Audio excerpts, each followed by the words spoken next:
to go live. There we go. Everybody was expecting us. We're all waiting and flooding in now. Oh, yeah. But Open that's the floodgates.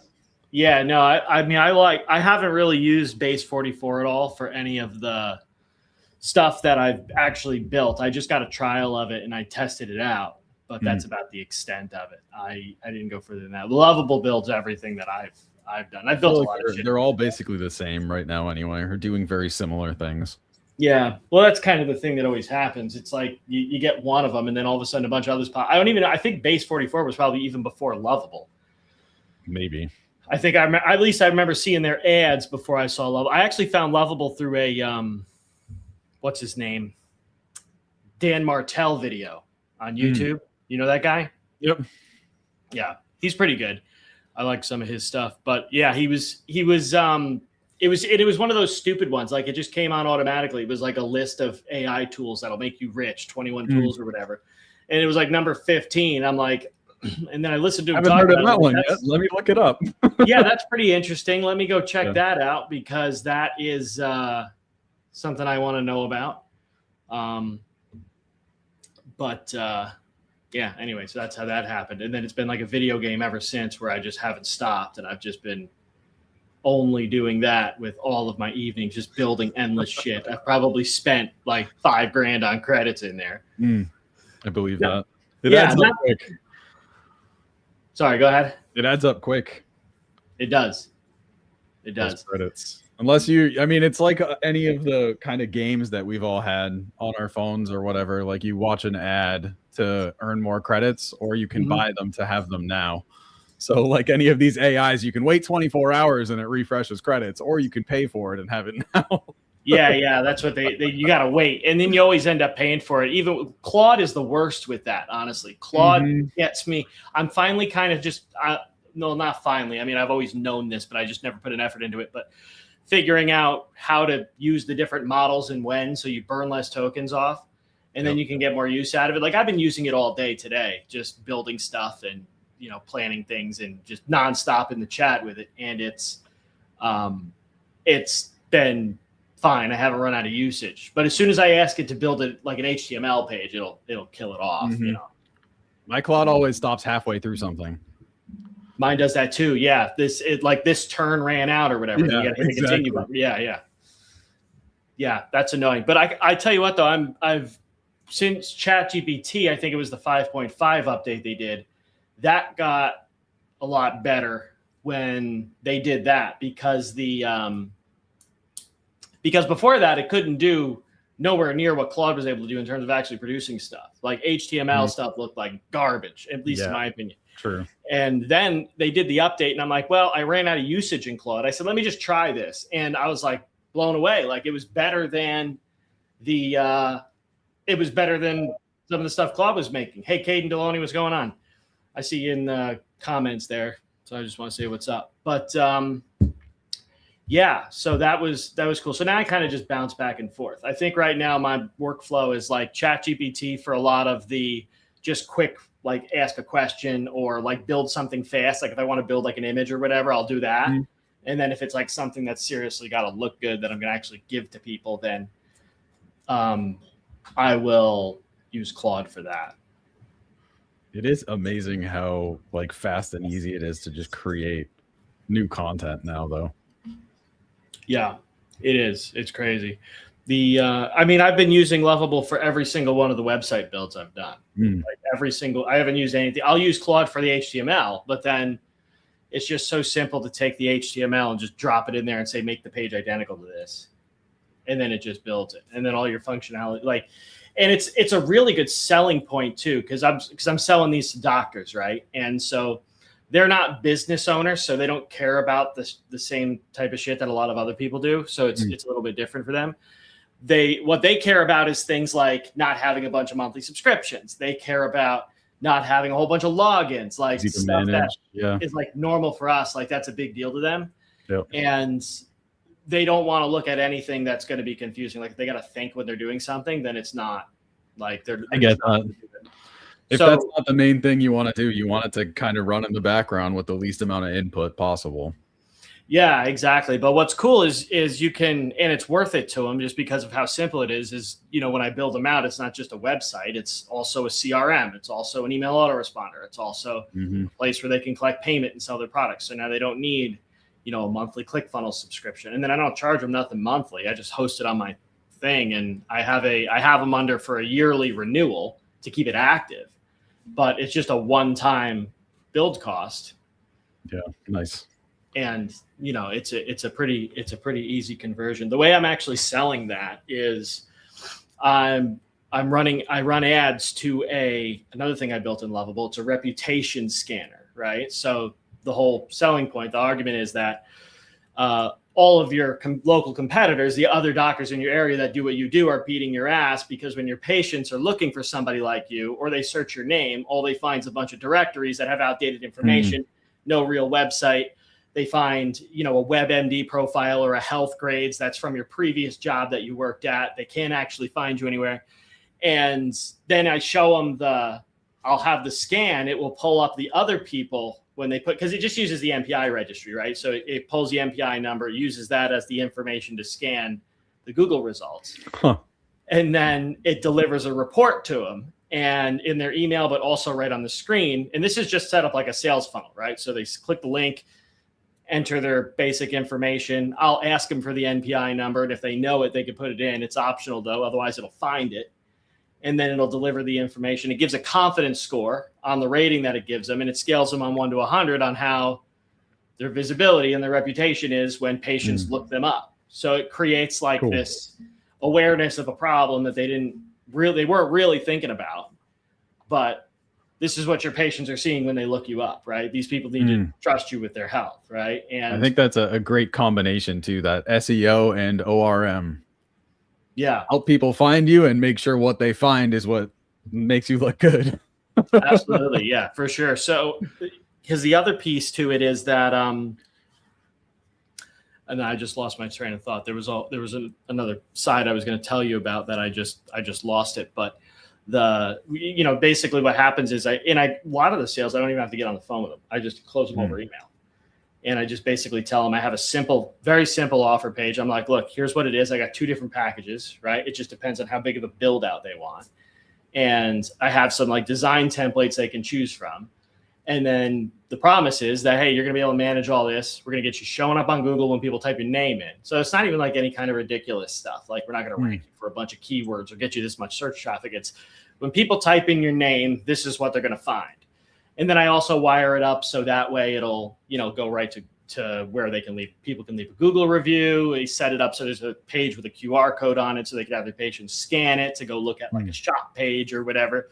Cool. Because some of them even use affiliate links to recommend over-the-counter stuff because it's extra money, and then they know that they're getting the right stuff. So that's a pretty good benefit too. So yeah, they're really receptive to it once you get that problem in front of them and they can see it. Yeah, you're selling them time.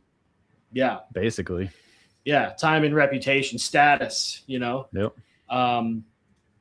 Because that's the most important. That's the most important thing. That other thing I was going to say before. The other thing I use when I talk to them that works really, really well is, and this is an actual statistic from a study that I had found when I was doing some market research, which was that a poor reputation online or poor visibility, when it comes to doctors specifically, poor visibility will override a referral from another doctor 4 out of 5 times. Wow. So yeah, so you could have your doctor saying, go see this person. And if they're still going to look you up, and if it doesn't look good, they're not, they're going to bounce. They're going to go find the guy with better reviews. Interesting. Right. And so it's just another, and then you can it's a nice argument because you can always back it up. Because I just pull the article up, the study. Yeah. They love their studies. They love their credible sources finding information, but gotta be validated. Yeah. But anyways, so one thing that we were talking about, going to talk about here was that we both kind of hate making content, right? It sucks. I don't like making videos. You don't like making videos. I do it because I have to. Yeah. But obviously There's plenty of ways to get traffic, right? I'm launching this offer right now, and I've gotten every single sale, not as a result of making videos. So like, what's your kind of like go-to for that? Like, what's your number one? Like, if you're like, I got to get sales today, like I got to sell this offer right now. Like, what do you kind of go to for that? My default has always just been conversations. Yeah. I just got to talk to people. So it could be outreach. It could be like a network, reaching out to people in my network and asking for introductions or something like that. It could even be some type of in-person event. There's a lot of like, even if you can go be a guest at like a Chamber of Commerce or BNI or any of those types of in-person events, those are still way easier to sell at than trying to make noise in the crowd of online content. And it's funny because this is something that I actually learned from a mentor, that strategy back in like 2017. The Chamber of Commerce strategy, really? Go into those, just like the business meetings, because that's if you're selling marketing or you're doing business coaching or you have things for entrepreneurs, that's your audience right there. Yeah. It's a room full of them already. So right. Yeah, I've never done anything like that. I don't really touch too much grass. I stay inside my house a lot. But that's cool. And they have a lot of those types of events around me here, right? Like in Tampa, they've got them all the time. Like I get ads for them. Like you can probably pick a day of the week and you can find one where you can go. Find one within driving distance every day of the week. Just hit them up for a week straight and then you're done. Then you have you built your list and you can sell to them. Exactly. Yeah. I mean, between that and Orlando, there's always something going. And then Orlando has the big conferences too. Like Dave Ramsey's always over there. Some of the bigger names go in there.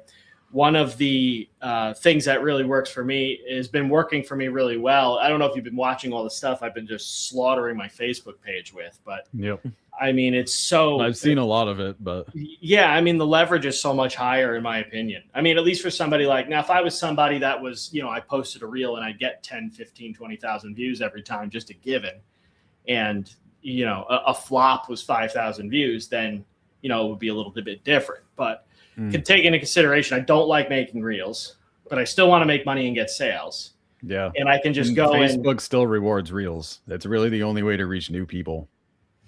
Yeah. But I tell you what, I've been gaining followers pretty consistently, just because I just sit there, basically the whole process. I just sit there with a document. I don't even really use AI. I write my initial ones and then I'll pop it in to see if it gives me any more ideas. I've actually got a document that I use. It's a 67 content writing prompts. I don't even remember where I got it, but it's like you just read them and you get ideas that gets the brain juices flowing. Those are perfect.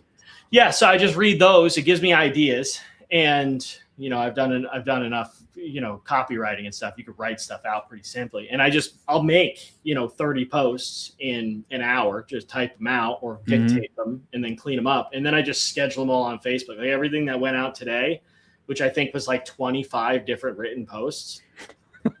I've been averaging close to like 15,000 impressions a day, getting engagement, some very little, but there's always a few in the bunch that pop off really good. And it's getting quite a bit of impressions. And then surprisingly enough, the posts where I'm actually just straight up pitching something, mainly this workshop I got coming up this weekend, obviously promoting that. Yeah. Buy your tickets. What's going on? I'm pitching that, right? And the posts where I'm just straight up pitching that, just selling it, those are the ones that get the most engagement, except for like one where it's just like, it's an easy answer. You know what I mean? It's like, would you rather have $5,000 or 20 hours of free time? You know what I mean? $5,000 a week or extra 20 hours a week. It's easy to answer. Somebody's going to pick one or the other, Yeah. Those get a lot of engagement just because. Which do you notice people usually choose? Is it time or money? It's pretty even actually, because I did the same. I used the same exact thing as a poll in my story on Instagram and Facebook, and it was pretty much even. It was even. And obviously that's just a lead generation strategy, right? Because if they say, if they're going to answer it and say that, oh, I want the 20 hours or I want the 5,000, then obviously that's a opener that you can use, right? It's like, hey, normally the 10 grand isn't because you're greedy, it's because you need relief. Am I pretty accurate? You know, type of thing. And it just starts the conversation, you know? And so that's a pretty cool strategy too, where you don't have to make videos. You just take some image from your camera roll, you throw that into the story feed with a poll on it, and now you've got leads coming in, right? So it's like, you know, the amount of times, this is the stuff I wish people would talk about more, because everybody's so obsessed with the reels and stuff. They think the only way you can actually get results, build an audience, whatever, is with reels. But yeah, I avoid not true. I do 99% written content. Yeah, that's probably where I'm at now. I'm doing more. Obviously, we're doing a live right now. Live is easier too. I'd much prefer to do. If I'm going to get on video on camera, I'd rather just do a live. Yeah, none of this editing bullshit. Yeah, because you know, you got to sit there and think of a hook, and it's like you're going to spend an hour making a reel, and it's going to get 300 views, and nobody's going to engage with it, right? And or at least that's the potential. Ideally, that doesn't happen, but that's what's going to happen for a lot of them when you're just starting off with it. And or you just don't like it, so you don't put the effort into, you know, getting extremely good at it. Becomes throwaway content. Yeah, versus spending the same amount of time making 30 written posts and getting 15,000 impressions and a bunch of engagement and leads. You know what I mean? Like people messaging you because you pitched them on your Facebook page and they want to buy your shit. You know what I mean? Like it just doesn't make sense. I mean, it does, but I think a lot of it is just the kind of no nonsense approach, because everything else is turning into just white noise now. Yeah. With all the AI generated things that all sound the same.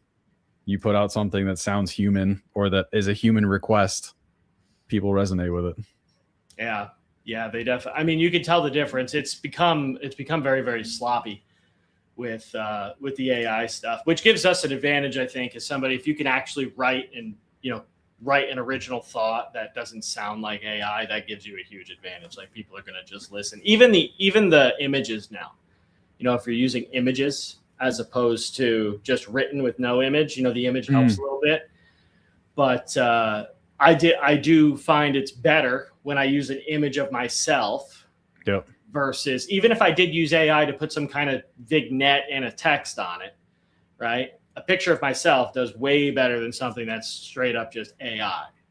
Yep. I've noticed that too. Even if I try to throw something together in Canva, it can look like shit, but it'll still do better than AI generated image, like just entirely AI generated. Yeah. And that's still something like I'll use it, ChatGPT or Claude or any of them to like generate images that I will sometimes move into Canva and use in something else. But yeah, I don't know if it's a formatting thing or what. Yeah, I haven't really touched Canva in quite a long time, just because not that it's difficult to use or anything. It's always boils down to the time. You know what I mean? The only reason why I used it is because I realized I was still paying for it. Yeah, I'm still paying for it too. So I was like, I should try to do something, but yeah, no, I'm still paying for it too. Even if you just need images, you know, like you can take a stock image from Canva and drop it into any type of LLM and have it regenerate it. I've done that a couple times too, where I'm like, hey, I love the feel of this image, but I want different colors. Yeah, I mean, even just, you know, doing that, I mean, you definitely could do that, but also just taking carousels you just found on social media that like, wow, hey, this looks good. I like the design of this. And then you drop it in and you just have it make it original to you. You know, what's the word you want to put on, put your own picture in the background. Like it just makes it so easy. I don't think that any of the customer facing like things that people talk about doing, like, hey, I built a fully automated lead gen system. Like, no, you didn't. You're just fucking selling one to a bunch of other people. You know, it's like, or they have, I have a fully automated AI content creation system. It's like, yeah, and all your content sucks. It doesn't, it doesn't get any results, right? Because I went down that rabbit hole. I went in there trying to figure out, you know, all right, how can I just be a lazy piece of shit and still publish a lot of stuff? And it's just, the answer, it's still not there, right? It's easy to believe that it is and think that there's something that you're missing, but people will sell you the dream that it's there, but it's not. Yeah. Yeah, yeah. Getting better. It's closer, but still not there. No, definitely not. Definitely not. It's always going to be. I don't think we're ever really going to get there either. Even with this HeyGen and the AI avatars, the ones that aren't real people are more believable in terms of videos. Way more believable than if you try to recreate yourself. Doing something like anytime. Like I have this Higgsfield subscription too. I don't know if you ever use Higgsfield. You ever go into that one? No. That one's pretty cool. It's like all the AIs connected into one tool. So if you want to make images or videos or cinematic or infographics, whatever you want, you can just choose the right model and it's all easily labeled so you can figure out like what's going to be the best. And you can generate really, really fast too. So I can put one prompt in with some references and then I can just hit generate, but then none of my stuff disappears.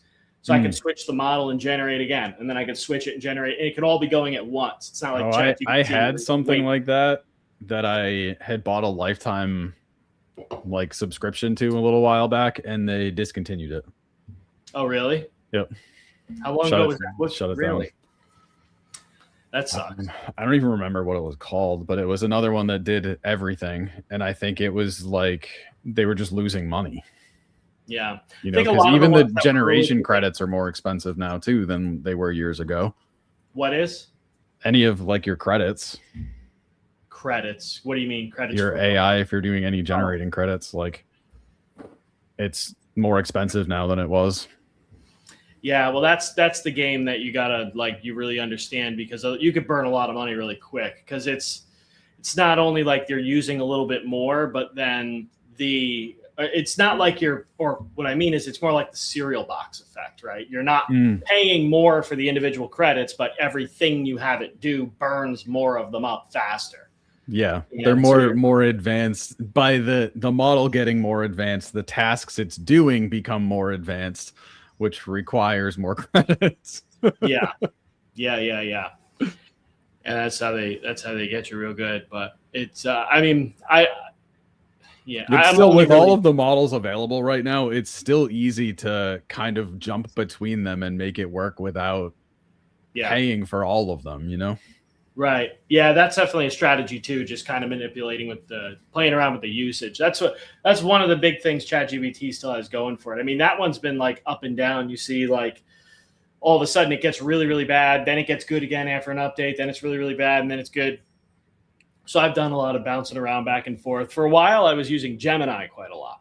And now that's just kind of, I feel like it just doesn't keep up. I feel like I'm just wasting my time in there, because I can go to, Claude or ChatGPT and just get a much better result. Yeah, it is interesting how they have these. I think Gemini's better with more like technical or scientific type things. In my opinion, anyway. Claude is better with more of the human psychology and copywriting, kind of incorporating things that sound more human. And then ChatGPT is still like a kind of my generalist. Yeah. Just because I've had a subscription there since day one. So I rely on it for a lot of different things. But I think a lot of that's how I would describe it. Yeah. I think that's the best way to use them.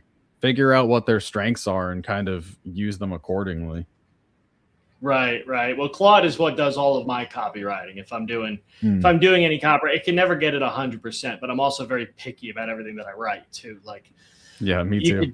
I never just pull it out of AI and send it. It's always, I'm always doing the last, 10%, and I'm always using some really heavy voice dictation prompt to just brain dump exactly what I want and the copy to consist of, and then also giving it references. And also I have a skill in there so it knows how I write and everything. And it never gets it right, but it gets it really close, because I've got 5 years worth of stuff that I've written that I just can dump into it for reference material, and then take out. You can give it like tone, voice, and style prompts.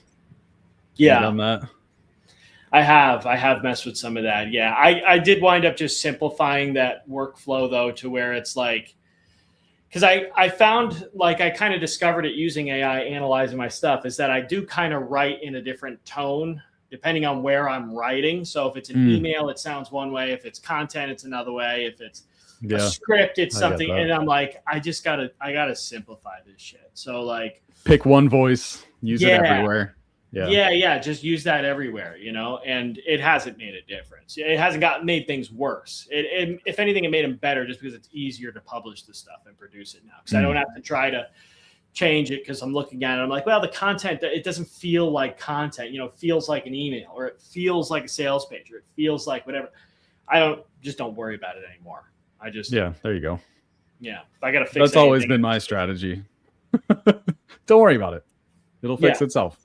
It'll fix itself. Nobody's going to see it anyway. Just there you go. It, you know? Yeah. Look at the algorithm. Nobody cares.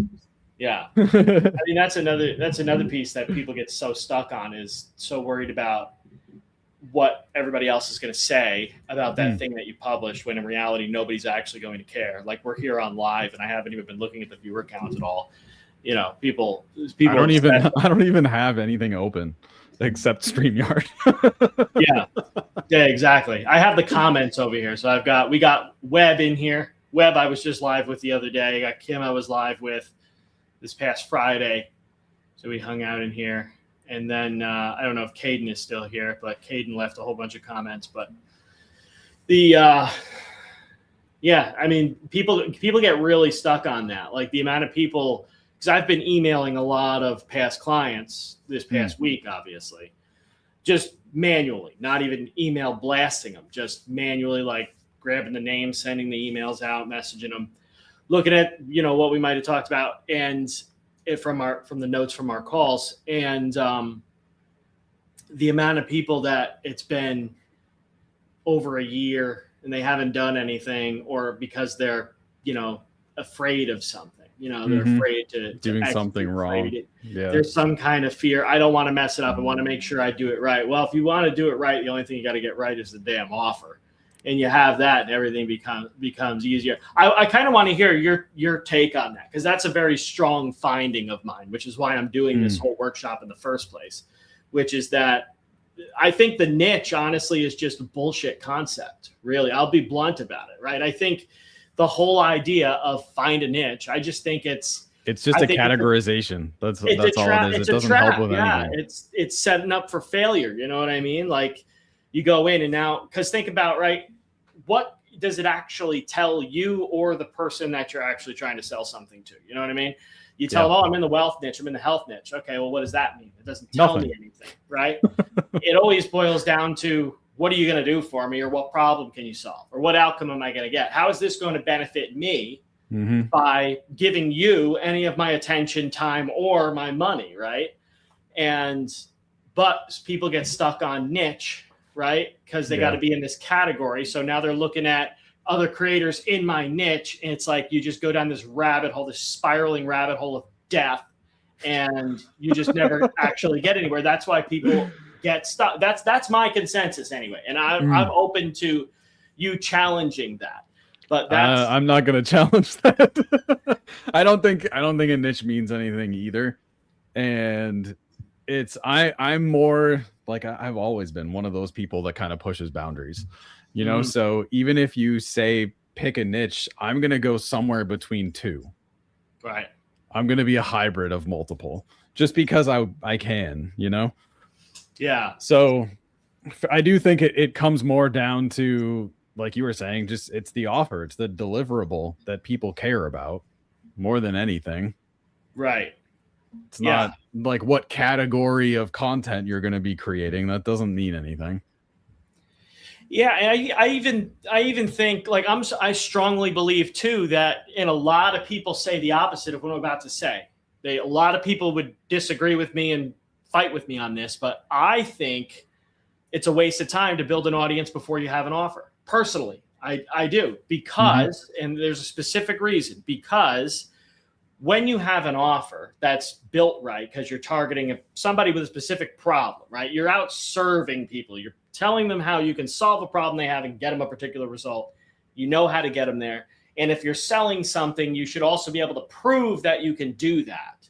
That's the core of my belief around that whole starting point subject. When you know that information, it's not hard to come up with shit to talk about. when you're just in the wealth niche or you're in the health niche, what are you doing? You're looking at what the other viral creators are doing. And then you get a viral video, and then you get 10,000 followers that are never going to buy shit when you finally launch it. You know what I mean? Oh, yeah. I can't tell you how many times I've had those on hot seat calls. Yeah. People that had a video go viral, their followers blew up, and they got nothing else out of it. Yeah. Or they have to change entirely. They have to shift the entire idea that they had in the beginning of their business, because the one video that brought in all of the people had a certain feel to it. It was talking to a certain audience or about a specific pain or frustration. And those are the people that are now your followers. So that becomes your, like, you have to craft an offer for them almost. Yeah. I mean, on my TikTok, you remember my original TikTok profile where it had at the peak, it was like 450,000 followers. And then I haven't done anything with it. So it's been slowly losing followers every day. It's down to like 430 now. But those are probably all bots removed by TikTok though. They probably are. Right. And that's kind of the point I'm getting at, right? Which is either dead accounts or they're bots. The viral videos I got that got me there ruined that account. And so, because I've had very few videos go over 1 million. But those are the ones that are responsible for the majority of the followers. And one of them, which I posted actually a couple variations of it, because I didn't realize at the time, this was back 2022, 2021, so I didn't know any better, right? I'm just starting out myself. And that was like the Wild West in TikTok land too. Yeah, it was. Yeah. And that was that bagel cutter video. You remember that bagel cutter one? Oh, yeah. That video got 25 million views, which is just unbelievable. And it made me like 40 grand, but that destroyed my account because now I couldn't post anything without if I wanted to go live, people are asking about the bagel video. And the video, it got people to buy on an impulse with the product I was promoting. It didn't actually make me memorable in any way. It didn't build a brand. It didn't build any rapport or trust or any of those things. It's not like people were thinking about, hey, what's Ryan going to post today, right? They saw that one video. They decided to do something in that moment. $40,000 worth of them decided to buy right then, which is really cool, but it wasn't duplicatable. And no matter how many variations of that video I made, didn't pop off like that again. I get like 30,000 views, 50,000, nothing substantial though. And that in combination with all the other videos that went viral that were kind of the same way, where they really didn't benefit the brand, it didn't help. So if I were to look at, you got a page with 450,000 followers, you look at the true followers that you actually have, you're like your true follower account, like your engaged people, it's a fraction of what you actually have. And I think, and that's the case. You look at a lot of these massive creators that have a lot of followers, it's the same thing. Yeah. Right. A lot of them have a few videos that really exploded, that blew them up fast. And that's the biggest most corrupt thing, because it's so easy to sell that, and it's easy to get that result. Right. I can go make a video falling down my stairs right now or saying the N-word, and it's going to go viral. Right. And there's going to be a bunch of people that are going to, you know what I mean? Yeah. You'll get the publicity, but not for the right reasons. But right. Exactly. And so it's really easy to get viral videos. Yeah. You can go make 5 of them right now, but they're not going to do anything for you. But that's what everybody gets all obsessed with. And then the thing that actually works, it's the glamour metrics, because they like saying that they got a viral video or they have a certain number of followers. Yeah. And it kind of just goes back to the original point I made before, which is you're putting all that effort into trying to eventually get that viral video. That's not going to build you a brand anyway. That's not going to make you a ton of money in the grand scheme of things. Even if it does make you, tens of thousands of dollars off one video, which is really, really cool, it's not going to be sustainable that way. And it's going to take way more effort to do that consistently than it would take to just do something like creating written posts that just consistently get views and people actually sit. And I think they're more engaged because they sit and they just read the thing, right? Yeah. They're actually consuming the content. They're not just zombified watching it play on the screen. Not mindlessly scrolling through it. Yeah. And the ones that are mindlessly scrolling are missing your content, but they're not going to be probably a good fit anyway. Right. Exactly. It's such an interesting world with all of this anyway, because I don't know if you've seen this article I was reading earlier, but I think I saw it a few months ago originally. it's almost 60% of the internet now is AI. So what does that mean exactly? So the internet was built on this assumption that there's a human being on the other side of every screen, and that's not necessarily true anymore, because agentic AI bots now generate 57 point something% of web requests. Wow. Humans are like 42%. And I think that was like March or something that I read that article. So it might even be more than that now, but it was 57% back in March was that's crazy. Bots, AI bots. Yeah. I mean, I have a website that I haven't, it was just a small blog that I kind of did as an experiment, but it's on, I did it through SiteGround. So I would get the notifications every week, like your weekly activity. Yep. I'm like, I got a few articles on this thing. I'm not getting any indication that there's actually real people looking at this, but every week I get a notification that there was between 300 and 400 visitors on the site. I'm like, it just doesn't make any sense, right? So I believe that they're all likely bots. There's no real people actually coming across your stuff. So it makes you wonder how that can screw up conversion rates and things too, though, because it'll make you think that your content sucks. If you're getting 300 hits and no conversions, but if they're not real eyes looking at them, maybe they will never convert, Yeah. It's I think part of the reason why the average conversion rate has gradually been going down. And people attribute that very heavily, I think, to market shifts and changes in the market. But I think what's really happening is you have skewed data, because buyer psychology never changes. The things that make people actually want to buy your stuff doesn't change. Right. So, I mean, if you're getting less views, it doesn't really matter, or getting less impressions, it doesn't matter. Your conversions should stay consistent in terms of the percentage, right? Unless you totally, are targeting the wrong person. So there's a total mismatch between message and receiver, but yeah, that makes pretty good sense. So it makes me wonder about ads too, because obviously I run ads, and sometimes I look at the ads, I'm like, I know this is a good fucking ad. I know this is a good ad. Why is it doing so terribly? Or why is Facebook not giving it any spend? And it's tough because you're trying to, it's always the one you didn't expect that usually does good, right? So it's like, okay, I can't believe people are responding to this garbage. Literally, I had one of my ads that I was like, it was a lot of scenes. It took me like half a day to film the friggin' thing. And it was like a part voiceover and part, being in different locations. And I'm like, this is a really engaging, like this. I was proud of this fucking thing. And the video, the still image with the white text on the black background just blew it out of the water. I'm like, and all the other variations similar to it. And that one just tanked. And it's disappointing, but it makes you wonder, that still image, I mean, how much of that impressions is actually real? How many of those click-throughs are actually real? I mean, the conversions in terms of what you're actual optimizing for was there.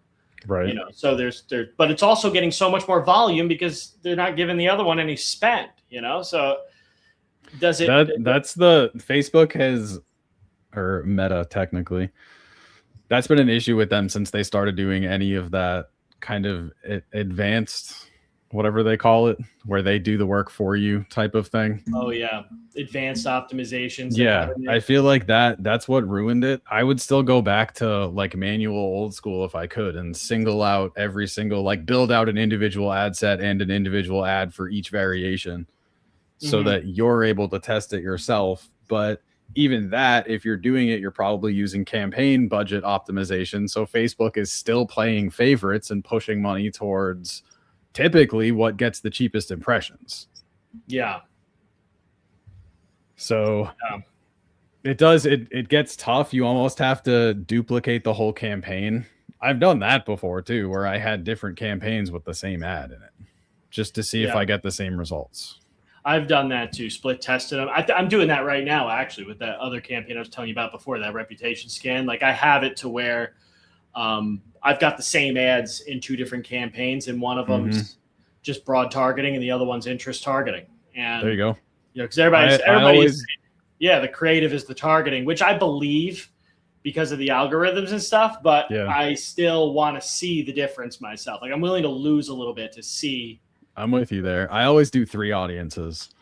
So anytime I'm running ads, whether it's TikTok or Facebook or I read it recently, but I'm doing 3 audiences where the first is who I think my target audience is. So I'm putting in like age, demographics, interests, that type of thing, whatever customization I can do. The second ad set is going to be just typically an age restriction, like 18 plus, and that's it. 18 plus US, English speaking, and that's it. I always do English speaking because Facebook doesn't pay attention to that, believe it or not.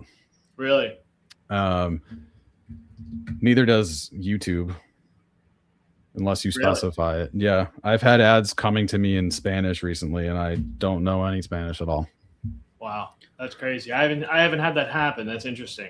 I don't know what causes this, like crossed wires in internet worlds that start serving me these like other languages in my ads, but I don't speak the languages. So yeah, you would think. Yeah. Because obviously if you can't understand the language, why are you going to buy? So right. And then somebody's paying for that ad too. You're paying for somebody to see your ad, and you're paying for the impressions. Yeah. Yeah. So I'm doing 1 custom audience, 1 wide open audience, and 1 like Meta AI, the audience they want me to put it in front of. And I'm testing all 3 of them against each other. Yeah. Yeah. With that's the same copy, same content. Yeah. So mine's not quite, it's similar to that, but I've got it set up to where, I've got specific, I'm targeting, because it's in the medical space. So I'm targeting the very specific titles. So chiropractor, nurse practitioner, and dermatologist are the 3 that I'm targeting right now. And those are actually the only 3 I've ever gotten callbacks for, believe it or not. Huh. Interesting enough. I didn't think nurse practitioner was going to be in there, but believe it or not. They could be the one basically managing the practice. They could be, but I think they also care more, right? I think chiropractor. Nurses always care more than doctors. Yeah, well, yeah, for sure. The chiropractors, they're very cash flow driven. They're usually they actually own the practice, most of them. They're owner operators, basically. Yeah, that I end up talking to. But then the nurse practitioners, they actually like care about the people that they're dealing with, and then other people they could give a shit. A lot of them could give a shit less. They're just like. All right, get them in and get them out the door like cattle type of thing. They don't really care. People are showing up whether they like me or not. But my mother's a nurse practitioner, and she, obviously she gives a shit, on a very high level, she cares about her patients to where it's like, all right, so I kind of use that as a baseline of, how I think that's smart because it's basically the doctors have to care about their business and the patients, but the NP or the nurses only have to care about the patients. Right. So they can optimize the way that they care for them by cutting down on the admin time that you're offering. Exactly. Yeah. And that's what happens. And it's, so it's just interesting to see. And I don't think I do get better results from the ads with the ones where I actually haven't, they're not far off. I haven't looked at them in the last week just because I've been so tied up, and they don't run on a high budget either. I run these things. These things are under $50 a day all the time running because I just can't, if I crank it up higher than that, like people, I can't handle all of those leads if they were to come in because it's just me. Right. That's a good problem to have though. Yeah. Cause I initially did that. Anyway, growing pains. Right. Cause when I launched that offer, I got the first, there's always a low hanging fruit. And I had some people that organically I knew. So I reached out to them and I said, hey, I'm doing this. So got a cash flow injection. Right. And I'm like, all right, let's reinvest this into some ads. And so I cranked it up to $100 a day. And then I went over $100 a day. And I had a rule set up. So it would go up. Then it went to like 108. And then it went to 116 or whatever. Kept going up by like $8. And, I just started getting a whole bunch of inquiries, and I was like, a lot of them weren't very good. And I then just decided that like, I don't need this many leads, and all the extra ones I think I'm getting aren't good quality anyway. Like, I don't Mhm. think I'm getting more sales. I just have more work, but no additional sales from this additional spend. Mhm. And I'm kind of in a pretty good spot right now. And so that it runs really, really, a really low budget, and it just, it does Does its what it thing. needs to do. Yeah, and the metrics, I'm not gonna stand here and say the metrics on it are really fantastic. Like, my ads aren't phenomenal. They're not really, really good. They're not, they don't. But the offer is expensive enough that it doesn't not make sense. I can absorb it. So, and I don't have a team of people. I don't have payroll that I'm trying to make or anything. It's just literally myself. So no high software costs. Yeah, so no overhead. Yeah. It gives you a lot of room to screw it up. You know what I mean? And so that's kind of relieving. It's a good way to look at it. Yeah. Very forgiving. Yeah. High ticket is very forgiving. It is. Yeah. It's extremely forgiving. But I also get, believe it or not, I don't know if you've ever heard of that tool, Goji-Berry. Have I told you about that? I've eaten them, but I haven't used the tool. Oh, I didn't even know Goji-Berry was like a real berry, but there's a tool called Goji is the berry. Yeah, that's how it's spelled, Goji-Berry. Yeah, it's a real fruit. Yeah, so it's like, you can check it out. It's gojiberry.com or .ai or something. I'm gonna look for that. And it's a LinkedIn outreach tool, but it's a fully automated LinkedIn outreach tool. So what it does is it uses AI. You put in your target audience and you put in your offer information. That's why you got to have the offer. You put the offer information in, and then what it does is it finds prospects for you based on what they're engaging with and the type of content they're, leaving comments on, liking, whatever they're doing. Mm-hmm. And it actually works really, really good. My reply rate is good because what it'll do is find these leads. It'll look at what they've been engaging with. I think that's what it's doing. And then it'll use AI to create a message. I can set some rules and instructions and stuff up for it, but you create a little workflow, almost like an Instantly campaign.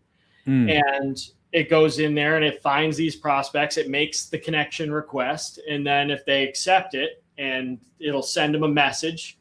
And then it'll wait a couple days, send them another one if they don't respond. If they do respond, it automatically knocks them out of the workflow, so you can then take it over manually. And that works really, really good too. That's actually better than the ads, believe it or not. And I'm not. It's more personalized outreach, basically. Outreach is always going to be easier because it's more direct.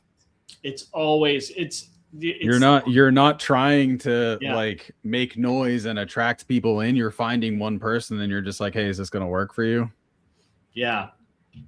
It's so much more direct, and it's so much more straightforward for everybody. So I think that's why it still works. Yeah. And I mean, just to put this in perspective, right? People, get worried about, are people going to trust me or whatever? Like I never use LinkedIn. I still don't log into LinkedIn unless I'm talking to leads, right? But I don't even have to do that because it has a messenger inbox right in Goji-Berry. So I don't even have to go to freaking LinkedIn. I don't post on it. All I did was I went in there. I've had a LinkedIn account for a long time. I went in there. I branded it, for what I was marketing and selling, and made it look credible. I put real credibility on there, direct response marketing, 5 years copyright, all the different things. We've got enough testimonials that I've got over 100. You could drop a couple on there. Yeah, right. So, I mean, I just do that. That's simple step. Just optimize the profile, right? And then let it just send the messages. And people are, they see the connection request, they look at it, you have a good picture, things look legit. And then you send them a message, and a good percentage of them, I don't know what the reply percentage is, but it's a measurable percentage. You have fresh conversations, every day. And it's good at finding the leads too. It's very good at prospecting. It can find you a nice, healthy lead flow. I haven't had to, because you can just like ads, you can go and change it so that way it's looking in different areas for different verticals and avatars. And I've only got it going after one, nurse practitioners. And I have it exclude people that are, CEOs, executives, whatever, and sends the message. I get a reply, percentage of them are going to reply, have the conversation, and then, the sale closes right there in the DM. Are you just doing one message waiting for a reply, or do you keep going if they're not. No, I'll do up to 3. Yeah, I stop it after 3. I stop it after 3. Have you seen what some of these? I've just seen people posting about it, but I've actually gotten some of the messages. Like there's 2 types of messages I would always get. You'd get the ones where people just say, "Hi, how are you? Great to connect." Those types of things. Yep. That's fucking useless. And I don't answer those. I don't know if you do or anybody else does. Maybe I'm the oddball, but I can't believe that. I feel like I usually respond to everything eventually, but it's never going to be what they want to hear. Yeah. If it's an opening like that, then my response is not going to be what they are looking for usually. Yeah. Like I had a guy just the other day reaching out to me, and this is why I've talked about optimizing the profile so important. It was on Facebook. He's reaching out to me, talking all this talk like he's got this big track record and he's got all this credibility. But you go to his Facebook profile and it's these really crappy looking AI image posts with obviously copy and paste from ChatGPT text and no engagement and hardly any followers. There's literally no likes or comments in any of the posts. And he's selling you social media management or something. Yeah, I mean, they come in and I don't even know what he was selling because I went back and forth with him. I went ahead and then he stopped responding to me. I flipped the script. I'm like, hey, I don't know. I don't think you did your research. You don't know who you're talking to, right? But I've been in this game for a little while, and there's a lot of things wrong with what you're trying to do right now. Is this working? Like, what does your sales flow look like? Dude, that's exactly what I do. Or I'm like, you haven't made many sales yet, have you? Want to know why I'm asking? Yeah, right. Exactly. I've done that. And that's exactly what I did with this particular guy. And then he came back and he said, free coaching session. Yeah. Yeah. He says, oh, I've got some VAs that are doing the posting and I've got some AI agentic, whatever. And I'm like, yeah, it's definitely AI. But I mean, if you can't, you're not going to get me to believe. That's where you lose all your credibility, right? You're never going to build your business that way because nobody's going to believe that, right? It's very obvious to see that you're not, there's you no also human involvement in the process. Yeah, you also don't need to have a boatload of followers. Like, I don't believe you need to be posting videos every day. But if you have just a couple of really well thought out videos pinned at the top, and then maybe some image stuff, just so there's some activity there, and then, post something once a week so that way people don't look at your page and be like, oh man, this guy hasn't posted anything since March. Like he's dead. He's gone, Just keep it active. That's all you need. Because if you're going to do if you are willing to put the effort in to do something like outreach, you can get phenomenal results. Sales every day. Every day. Doing something like that because it's predictable, right? You figure out. You have to be not scared of having the conversation and not scared of being rejected. Yeah, and it's not hard to get used to that when you're just sending DMs. Yeah, it's still a private rejection, Yeah, nobody knows about it. You know what I mean? But it's I remember when I first started, it was very. It was kind of like disappointing when somebody would say they're not interested, they're going to pass. It's like whatever. And now it's kind of the opposite. Now when somebody, you get a lot more sales, and that you're going to have people that don't respond, and then you end up high on the sales that you get. And then when you do get somebody that's like, oh, I'm not interested, I'm like, dumbass. Like, yeah, obviously, you're lost. It's like that's not what you say, but it's like that's the feeling that you. That works sometimes too, where you get somebody that kind of says they're not interested. And this has happened to me a whole bunch of times where it started as something where I was just like, I'm going to be empathetic with them and just be like, yo, I get it. This isn't for everybody. And they took offense to it. And they were like, what do you mean it's not for everybody? I'm going to buy it now. Like, all right. So now I kind of started doing that. If people reject it, I'm just like, no, it's totally fine. It's not for everybody. Yeah, I've turned them around too. I mean, even just this past week, I had a guy tell me to go fuck myself, and then he went ahead and bought. And through that's someone you want in your program. I'm sure they'll be happy with it. Well, I mean, it's not. What are we gonna do? You know what I mean? What are you gonna do? I mean, yep. But no, I mean that happens that happens all the time. And sometimes I think it's just a test. Sometimes I think they want to see the reaction you get. It really does put a good display of how professional you are and how well you know your stuff. Like if you're unbothered by that's some information, you know. It speaks to your confidence level at least.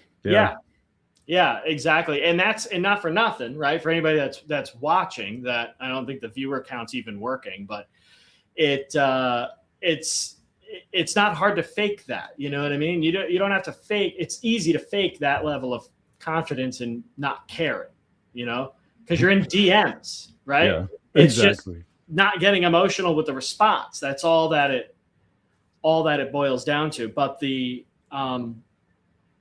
I mean, when you dial in a strategy for, and I'll tell you this too, and I'm going to be teaching this in the workshop, and this is going to be a very core piece that's going to get people a lot of results, is if they do it right. It's going to be my outreach. I looked at so many DM scripts. I had AI write up scripts, and it's just never been the thing that has always worked best for me is spending a couple of minutes to just get something that you can reference, so you can say you actually did your homework. You know what I mean? Kind of just reference something that they're actually interested in, or that they're engaging with or talking about. I had a girl that I messaged on Instagram because she made a video. She actually made a video asking people to like the video to fix the algorithm, because she worked really hard and wasn't getting any views, and she's trying to get brand deals. So I just sent her a message. I'm like, hey, don't worry about getting brand deals or going viral. All you need is a good offer. Yep. And then it started a conversation, and I'm still talking with her. We're still going back and forth. And cool. It's going back and forth longer than I would like, but I've never found any of those scripts to ever get me better results than just having a normal conversation, like having a legitimate reason to reach out, being very quick and direct with why you're reaching out. Yep. Just being upfront about it, like trying to hide side. Because the moment you message me and I don't know you, I know that there's something that you're after. So does everybody else. That's how basically what I've started doing with any of the spam calls that I get. I'm just like, what do you want? Yeah. I don't care who you are, what company you're from. First off, I'm on a no call list, so you shouldn't be calling, but tell me what you're trying to sell me. And then they usually hang up. Yeah. It's which doesn't make any sense either, because you literally asked for your offer. You asked for the offer, and that shouldn't scare you away. It's like, yeah. You know, what the fuck? But no, I like that. I have kind of a formula that I use if I'm doing DMs and stuff like that. It's kind of the same formula that I use for my Facebook content, but it's notice, question, connect, share. So I will notice something that I can connect with them on, share that I have that in common with them. I might ask a question about something that I saw on their page or their profile or a post that they've done recently. And then I'll share something that I find valuable that might be related to what they're talking about recently. Yeah, that's it right there. That's your in. Yeah. That makes you valuable right from the off. Yeah. That's a simple formula. Yeah. And it's like, and that's probably, I could say I've probably done similar as well. I don't have mine broken down to like a formula like that so specifically, but that's obviously that makes it really easy to actually do what you're talking about, and it definitely works. Now there's a lot of people I've gotten like one of these, but I got it on Instagram.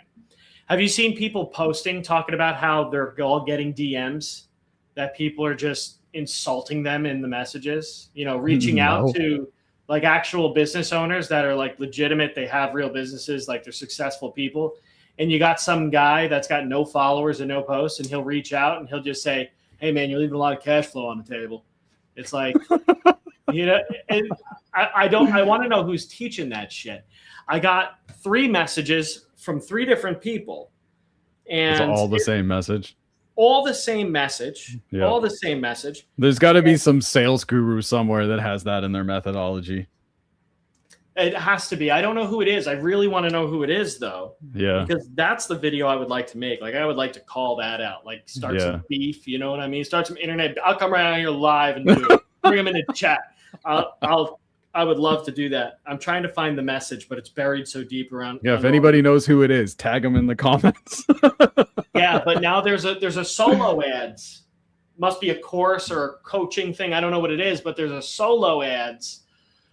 People are sending out messages for that. So I'm getting messages. Solo ads are bad. Like selling the concept of using solo ads, or selling the solo ads themselves. I didn't even know they were still a thing. I mean, solo ads were huge for a while. Like I had friends in the industry too. That's how I made a lot of my money in the like 2000, let's say 17, 18 range. 17, 18, 19. I was late to the game. Like it was, solo ads were huge back then. Yeah. I've heard that, and I've seen some of the older content like YouTube and stuff. People talking about it. Mm-hmm. You won't really find too much good recent stuff on solo ads. I mean, it's the same kind of issue that the wall that we're hitting with content. If there isn't a human on the receiving end of it, right, it kind of skews everything. Yeah, I've ran them a few times, and I've gotten leads. I've gotten email subscribers off of it. How valuable they ever were, I couldn't tell you. I didn't. Well, there's also no regulation in the industry, so you could have your own solo ad agency, right? Just have a list of 5,000 and sell people clicks. Here's 100 clicks. Here's 200 clicks, and just send it to the same list over and over. So they might click on things, but they're not going to buy anything. Right. Or you could have a phone. You could have a phone farm. Maybe you have a friend in China that has a phone farm, and they can all just go and click on it. Yeah, and you can sell people clicks. Right there. That's you're scamming right there. Oh yeah, that's just 100% scam right there. Yeah, but it always falls under that common sense category where it's if I had an email list that converted really, really well, why would I sell clicks for $90? Yeah, why would you sell other people's offers and when burn out your list? Yeah, exactly. And I couldn't imagine. I'm not on any lists that I'm aware of, and I open up a lot of I'm intentionally on some lists, and I open up a lot of emails, and because I'm just into it, right? I want to see what people are saying and writing about, and what's I want to be current, and I'm not aware that I'm on any solo ad type of list, right? So I couldn't imagine really maintaining a list like that. Like, how do you get a big group of people that want to be on a list that's just being blasted random offers all the time, and nobody actually really gives a shit about it? Like, I'm not even talking about like you pay for an ad placement type of thing in a popular newsletter where there's still a lot of value and substance inside of the email. And there's a lot of other places you can go where it's like valuable. It's like, I don't mind seeing like an inline ad, and I would actually do that. I haven't done that. I want to try that. I think that would get probably pretty good results. Honestly. Anytime you can utilize somebody else's warm market, do it. Yeah. Borrowed authority for sure. Yep. I mean, it's definitely, I mean, I have affiliates promoting my stuff, and that's, an excellent source of, because there's nothing better than